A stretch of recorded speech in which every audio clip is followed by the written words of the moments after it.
दोस्तों, आज मैं आपके लिए एक थ्रिलर स्लैशर फिल्म आया हूँ जिसका नाम है ब्रेवमेंट। ये मूवी 2010 में रिलीज की गई थी। फिल्म के स्टार्ट में 1989 का टाइम दिखाया गया है, जहाँ पेंसिल्वेनिया के टाउन मिनर्सविले में हम एक आदमी ग्राहम सटर को देखते हैं जो अपनी गाड़ी पर टाउन का चक्कर लगाते हुए किसी अकेले बच्चे को ढूंढ रहा था। आखिर उसे अपने घर के बाहर बैठा एक बच्चा मार्टिन नजर आता है, जिसे एक ऐसी बीमारी थी कि वो फिजिकल पेन की सेंसेशन को फील नहीं करता था। अंदर उसकी मॉम कैथरीन किसी लड़की से उसके बारे में बात कर रही होती है कि इस बीमारी में मार्टिन की बहुत ज्यादा केयर करनी पड़ती है। वो अपनी तकलीफ का बता नहीं पाता क्योंकि उसे एहसास ही नहीं होता। तभी ग्राहम उसे एक न्यू बाइक का लालच देकर किडनैप करके ले जाता है। कैथरीन मार्टिन को बुलाने जाती है और उसे ना देखकर बहुत ज्यादा परेशान हो जाती है। ग्राहम मार्टिन को एक अबैंडन्ड स्लॉटर हाउस में ले जाता है जो कभी उसके फादर चलाया करते थे। उधर उसने पहले से एक और लड़की को किडनैप कर रखा होता है। वो उस लड़की को मार्टिन के सामने ही स्टैब करके ब्रूटली मार देता है। ये देखकर मार्टिन डर जाता है और वहाँ से भागने लगता है, मगर ग्राहम उसे पकड़कर वापस अंदर ले जाता है। ग्राहम एक साइकोटिक सीरियल किलर था। उसके बाद हमें 5 साल बाद का टाइम दिखाया गया है। एक लड़की एलिसन अपने पेरेंट्स की डेथ के बाद उस टाउन में अपने अंकल जोनाथन के पास रहने के लिए आती है, जो अपनी बीवी कैरन और बेटी वेंडी के साथ रहते थे। घर पहुंचने पर वो दोनों एलिसन को बहुत अच्छे से वेलकम करती हैं। अगले सीन में ग्राहम एक लड़की मेलिसा को रेस्टोरेंट की पार्किंग से किडनैप कर लेता है, जहाँ वो जॉब करती थी, और स्लॉटर हाउस ले जाकर हुक से लटका देता है।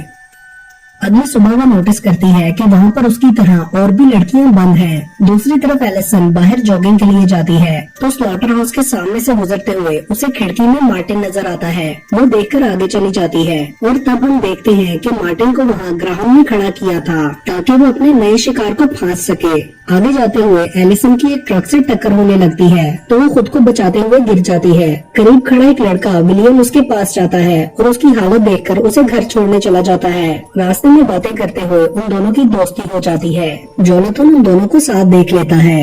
दूसरी तरफ ग्राहम फिर से मार्टिन के सामने एक लड़की को मारता है तो वो डरकर एक कैबिन में छुप जाता है, जहाँ ग्राहम ने एक बुल के स्कल को लटकाया हुआ था, क्योंकि वो बुल्स उसके फार्म के जानवरों में से थे और उनको मारने के लिए वो बहुत गिल्टी फील करता था। उसने इस तरह के बहुत सारे अपनी प्रॉपर्टी पर लगा रखे थे और वो उनसे बातें करता था जैसे उन्हें देख रहा हो, जैसे वो कोई देवता हो। वहाँ भी ग्राहम पीछे से आकर स्कल से बात करता है और मार्टिन को डरने की वजह से सजा देता है और बेसमेंट में बंद कर देता है, और फिर किचन में भी किसी साय से बात करता है। अगली सुबह स्कूल जाते हुए एलिसन के पूछने पर जोनाथन उसे ग्राहम और स्लॉटर हाउस के बारे में बताता है।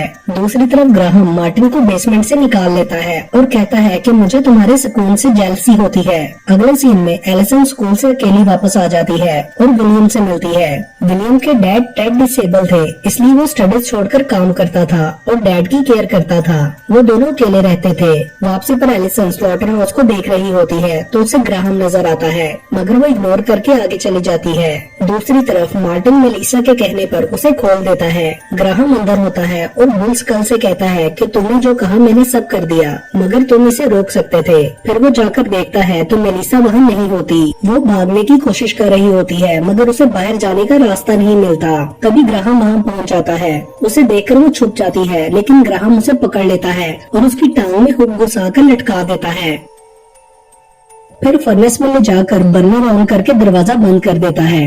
वो दर्द और खौफ से चीखती रहती है। उसके बाद ग्राहम मार्टिन से कहता है कि अब वो तुम पर ट्रस्ट नहीं कर सकते। वो कमजोरी का फायदा उठाते हैं, तुम अपनी कमजोरियों को दफना दो।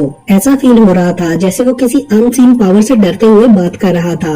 फिर वो एटिक में जाकर किसी डेड बॉडी से कहता है कि ये सब तुम्हारी वजह से हुआ है। शायद बचपन में उसके फादर ने उस पर जुल्म किया था, जिसकी वजह से वो साइको हो गया, और फिर उनको मारकर उसकी बॉडी वहाँ रख ली। अगले दिन विलियम एलिसन को डिनर के लिए लेकर जाता है और वापसी पर गाड़ी में बातें करते हुए वो दोनों एक दूसरे के करीब आते हैं। तभी जोनाथन वहाँ पहुंचकर एलिसन को ले जाता है और कहता है कि तुम्हारे फादर ने तुम्हारे लिए बहुत कुछ सोचा हुआ था। तुम अभी इन रिलेशन के चक्रों में खुद को ना डालो। तुम्हें एक बड़ी स्पोर्ट्स स्टार बनना है। ये लड़का तुम्हारे काबिल नहीं है। दूसरी तरफ ग्राहम एक और औरत को पकड़ लाया था और वो मार्टिन से उसे मारने के लिए कहता है, मगर वो चाकू नहीं पकड़ता। तो ग्राहम उसे टांगे पकड़ने का कहकर खुद औरत को मार देता है। ग्राहम चाहता था कि मार्टिन के अंदर से एहसास खत्म हो जाए और वो उसकी तरह सख्त बन जाए। फिर उसे धुलाते हुए ग्राहम को एक साय का विजन आता है और वो उस पर गुस्से से चिल्लाता है। अगली सुबह मार्टिन को विजन आता है कि वो भाग रहा है और तभी बुल का स्कल उसके सामने आ जाता है। उसके बाद एलिसन जोनाथन के विलियम के साथ बिहेवियर की वजह से नाराज होती है, तो कैरन उसे समझाती है और उसकी बातों से एलिसन को पता चलता है कि विलियम की मॉम ने खुदकुशी की थी। वो विलियम के पास जाकर रात के लिए सॉरी बोलती है और उसकी मदर के लिए अफसोस करती है। तभी टेड वहाँ आकर उस पर गुस्सा करता है तो वो वहाँ से चली जाती है। स्लॉटर हाउस के बाहर उसे मार्टिन फिर से विंडो में नजर आता है तो वो अंदर चली जाती है। मार्टिन के पीछे जाते हुए वो एक रूम में पहुंच जाती है जहां उसे ग्राहम की डायरी मिलती है। उसमें उसने उन सब लड़कियों की मिसिंग न्यूज की कटिंग्स लगा रखी थी जिन्हें उसने मारा था और साथ उनकी कोई चीज भी लगा रखी थी जैसे कि बाल और रिंग वगैरह। एलिसन को मार्टिन की भी न्यूज मिलती है। तभी कोई आवाज आने पर वो रूम से बाहर जाकर मार्टिन को ढूंढने लगती है। वो उससे भाग रहा होता है। एलिसन उससे बात करने की कोशिश करती है मगर तभी ग्राहम पीछे से आकर उसे पकड़ लेता है और मार्टिन से कहता है गुड वर्क, फिर उसे भी बाकी लड़कियों की तरह लटका देता है।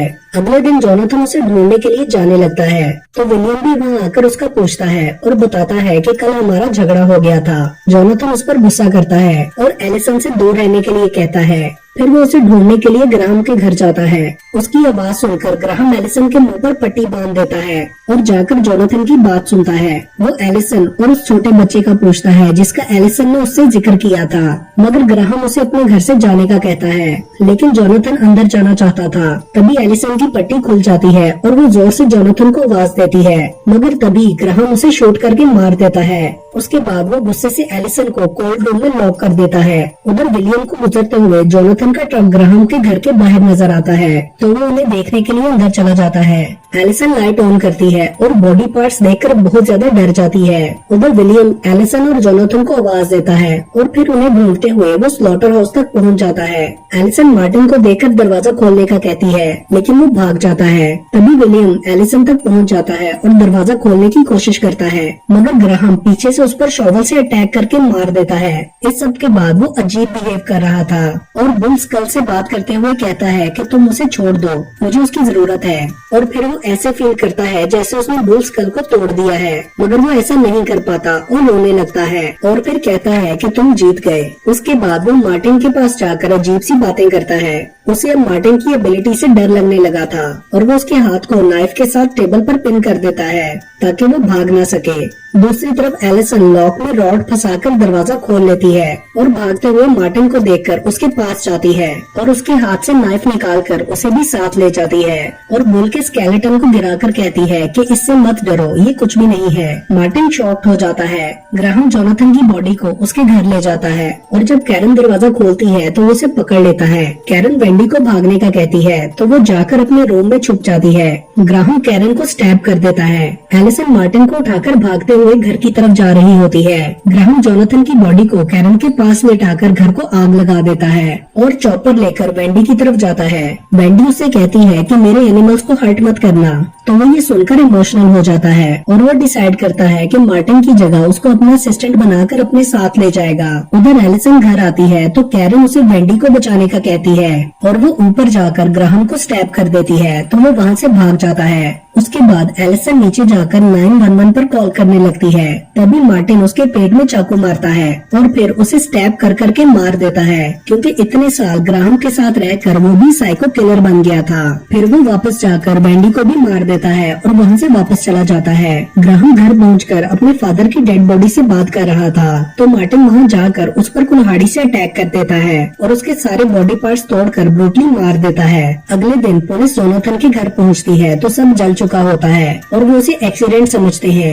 विलियम के डैड भी उसके गायब होने से बहुत परेशान थे। मार्टिन ग्राहम की हड्डियों से नया स्केलेटन श्राइन बनाता है और बुल स्कल को हेड की जगह लगाता है। फिर वो खिड़की से बाहर देखते हुए अगले विक्टिम का इंतजार करने लगता है। एंड में हमें कुछ साल बाद का सीन दिखाया गया है जहाँ पर एक लड़की किसी से भागते हुए मार्टिन के घर चली जाती है और मार्टिन से हेल्प मांगती है जो सामने बैठा होता है। तभी वो अपना फेस टर्न करता है और इसके साथ ही ये मूवी यहीं पर खत्म हो जाती है।